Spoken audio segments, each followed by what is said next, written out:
All set, I take it?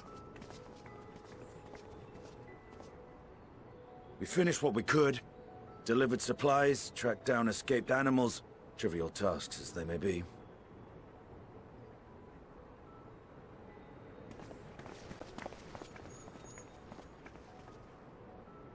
That's enough, don't you think? If there was anything more important still undone, that would be a problem in itself. The vessel is essentially ready for departure. All that remains is to load the final batch of supplies and see everyone on board. Once we've readied the ether burner, that is.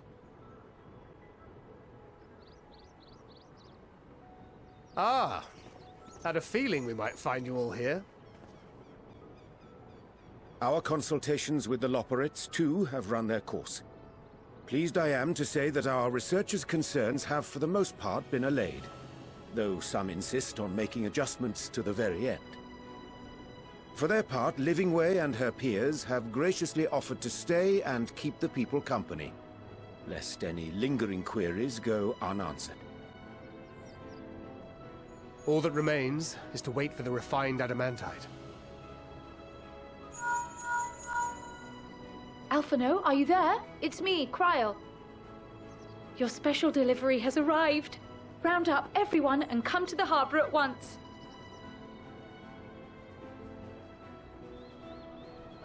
Speak of the devil. Let us go at once.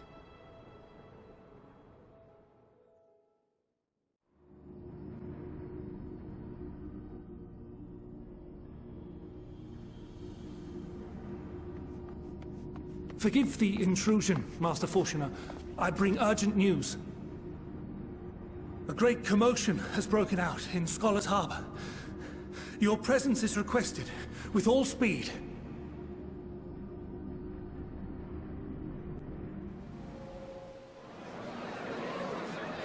Now, where might this delivery be?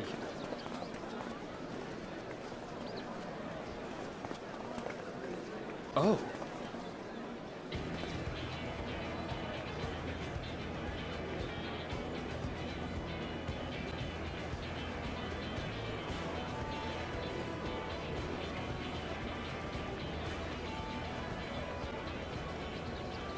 I'm sure it's very important, but we cannot accept these without the proper permits.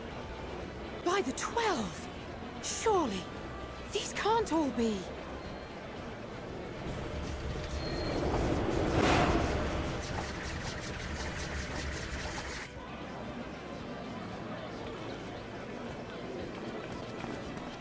Bleeding hellfire!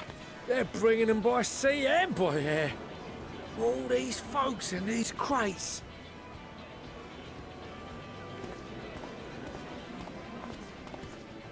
And more on the way. Got your adamantite right here. A bigger haul than any of these sorry bastards brought, and that's no lie.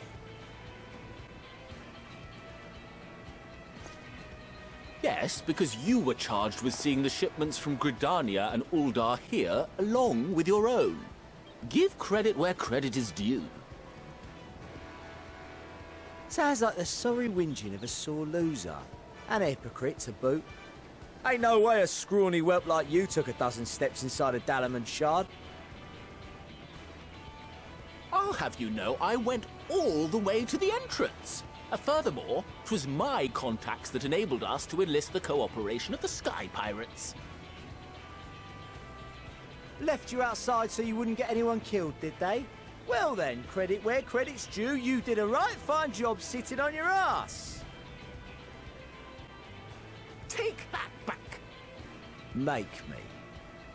I will not stoop to your level.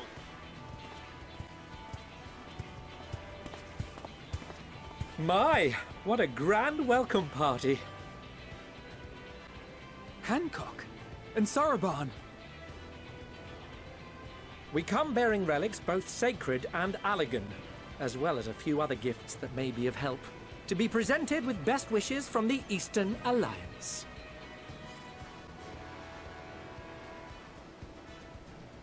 I myself have come with a sacred relic of Rayson Temple. 'Twas passing fortunate that Senri's dango craving brought us to Kugane. We arrived precisely as Hancock was making his arrangements. Upon learning of your need, we made haste back to Hell's Lid, with our Dango, never fear, and consulted with the other auspices.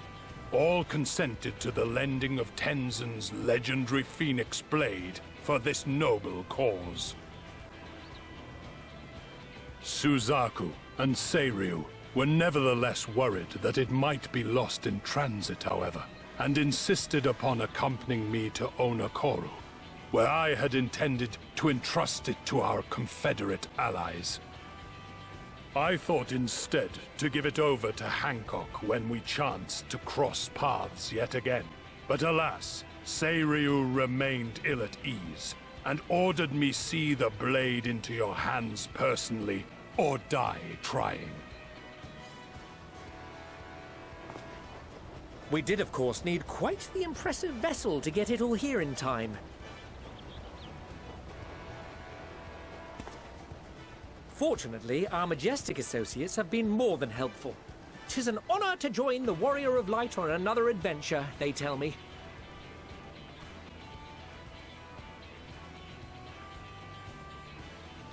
That is all wonderful to hear, but what of the extraordinary cost? I shudder to think of the ransom we must pay for such a bounty. Fret not for your coin purse, young Alphino. Lord Lolorito looks ever towards the profits of the future, and thus the East Aldenar Trading Company went to some lengths to reduce the financial liability. And since the Scions funded the entire venture, not a gill need be rendered up in compensation. Everything is already yours. We funded the venture? When? Don't let the name fool you. This coinkeeper knows a thing or two about spending.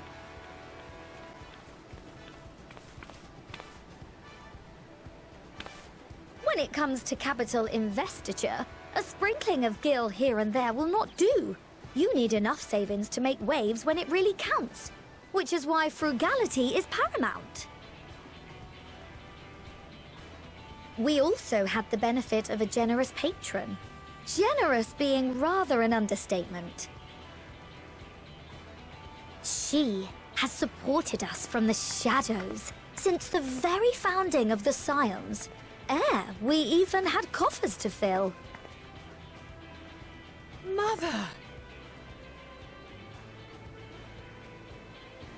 Amelians. I remain, of course, an entirely neutral party. I simply thought our family's coffers were needlessly full. We can hardly take them with us on your teeny-tiny toy boat, now can we? And 'twould be a shame to leave all that hard-earned wealth unspent.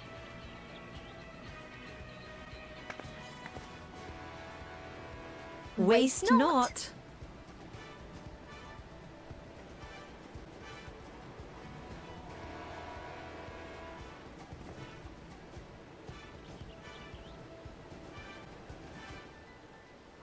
However did you manage so much in so short a time, though?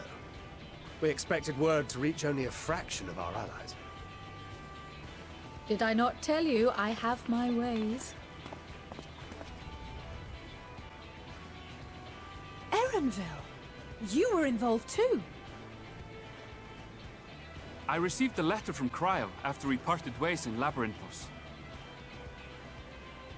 She explained what the Scions were trying to accomplish, and why you might soon require the services of the Gleaners, spread across the world as we are. I pray you do not interpret this as a betrayal of Charlian. I accept that the Forum's aim in pushing us to our limits was to preserve what knowledge we have, and I bear you no ill will for it.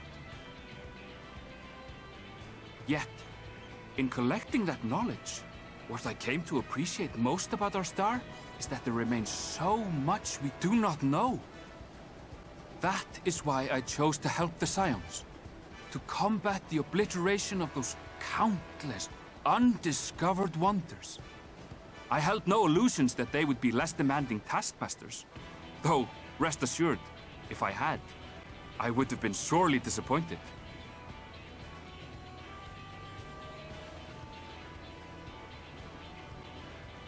To make a long story short, the whole of the guild ship cooperated to ensure your call was heard far and wide.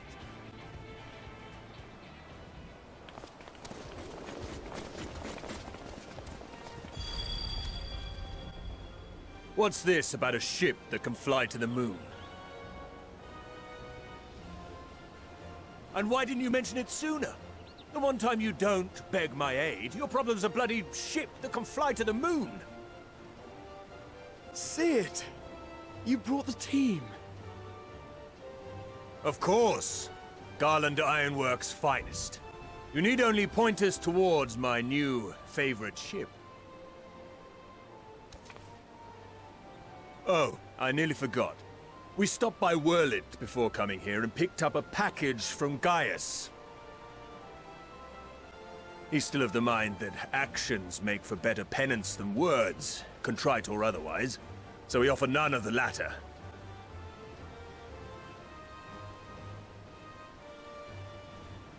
What he sent is an Allegan relic Valen's used in his weapons experiments. Has a fair bit of refined adamantite in it, too.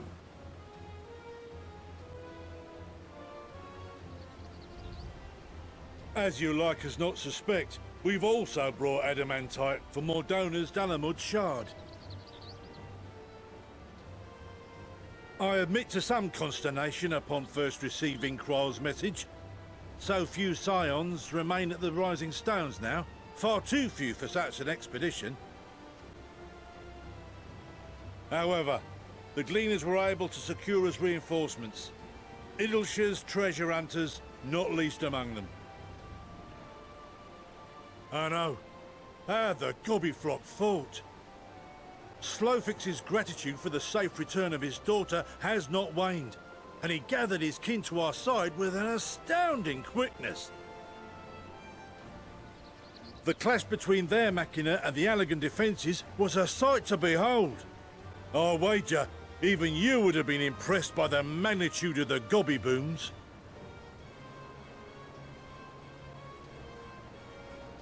Fascinating as all this is, I fail to see how it explains your presence here.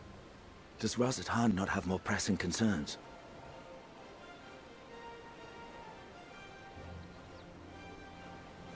We do.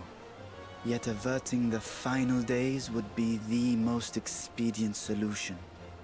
That, and I am indebted to you.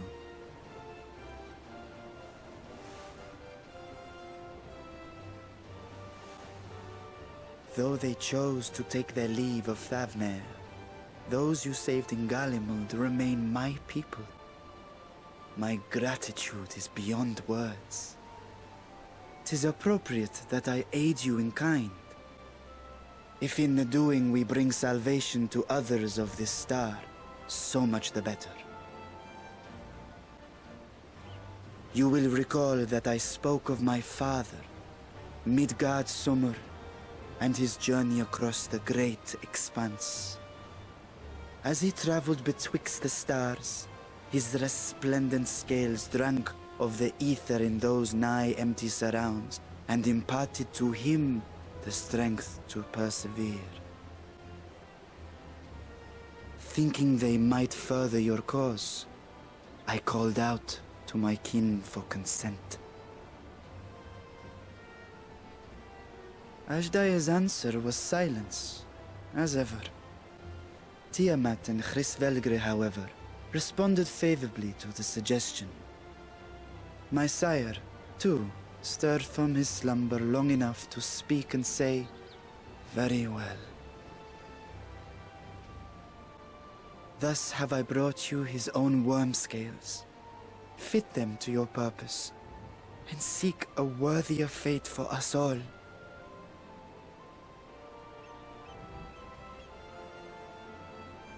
You'd be hard-pressed to find someone else so familiar with the unique properties of dragon scales. So I invited myself along.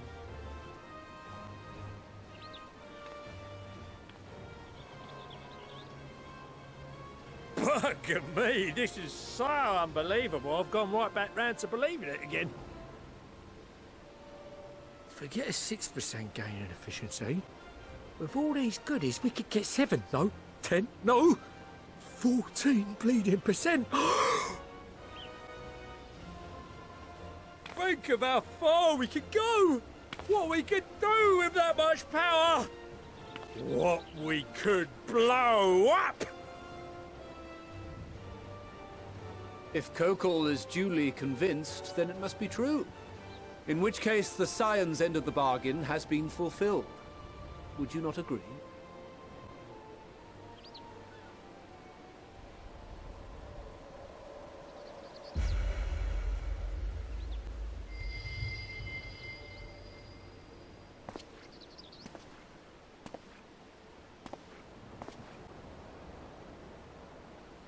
Yes, Father?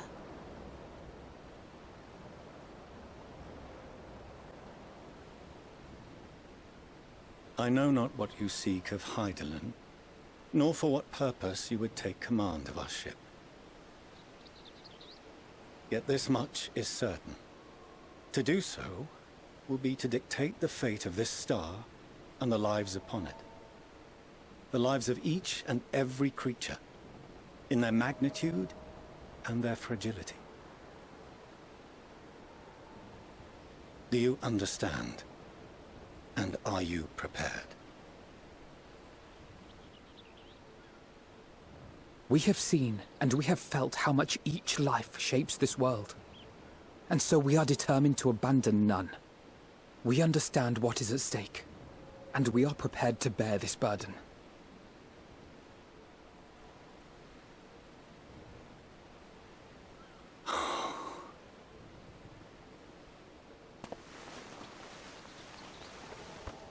Then I will bear it with you. I beg you, share your struggles with me. As family.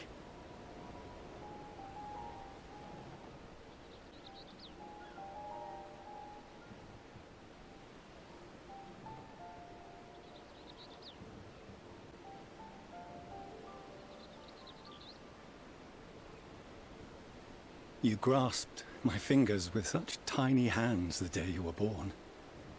I thought my heart might burst.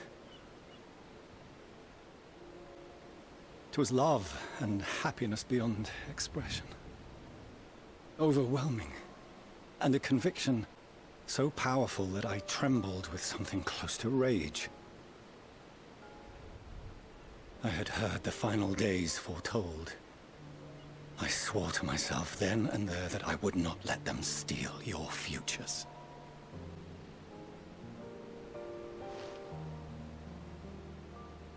The great Exodus would succeed, must succeed.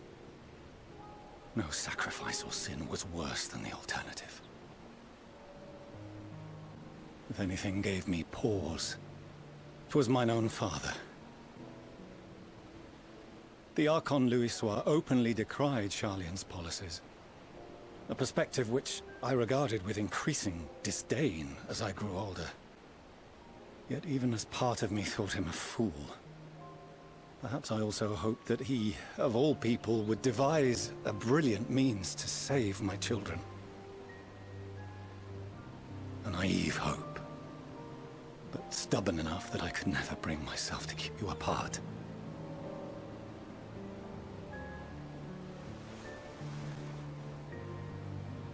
No, that was his doing, when he perished at Cartano. As we pulled that twisted slab of Dalamud from the sea, I remembered the warmth of your newborn touch. Chastened, I vowed never again to suffer any interference in my mission to protect you. No matter that you yourselves wished otherwise. Detest me, fight me tooth and nail, I would suffer it, and more, and be satisfied so long as I could force you onto the ship.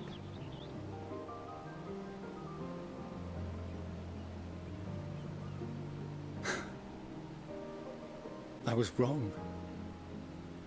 You two have grown so much stronger and so much wiser than I dared dream. You have earned the right to walk your own path, and already begun to do so. Good. Because there are things we care about, and people we love, and none of them is replaceable. Not a one. It cannot have been an easy journey for you to have come so far. We shall be glad to acquaint you with the finer details someday, once this danger has passed. All that we have seen and heard, that we have felt and learned in our travels. Ours is not a kind world, but it is beautiful. Always. Oh no. Are you quite sure that's wise? After all, someone turns pale and flees the room when he sees so much as an envelope containing word of your adventures. Whatever will happen if he learns what you were really up to? Amelians.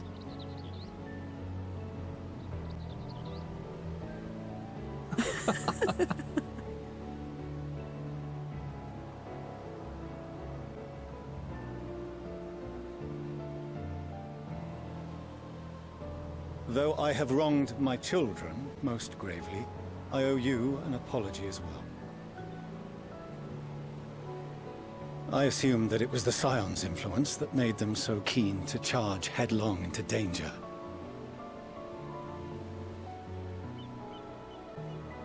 Yours, in particular. I see now that said influence instead brought them together with the many fine people gathered here today. In which case, I hope you continue to guide them.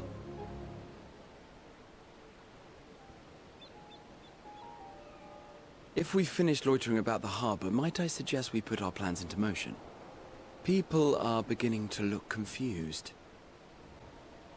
Perhaps you can spare a few words ere they resume the tedious lugging of cargo. You've no small number of friends and admirers here after all.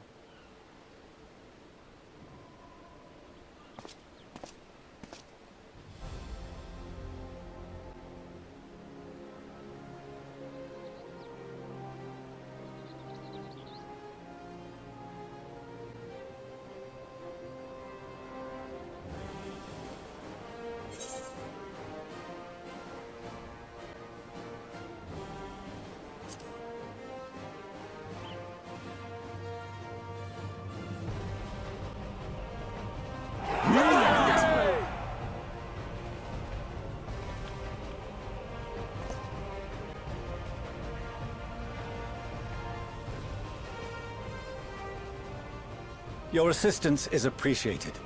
Now, in an orderly fashion, if you please.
So bold. So headstrong. Stubborn to the last.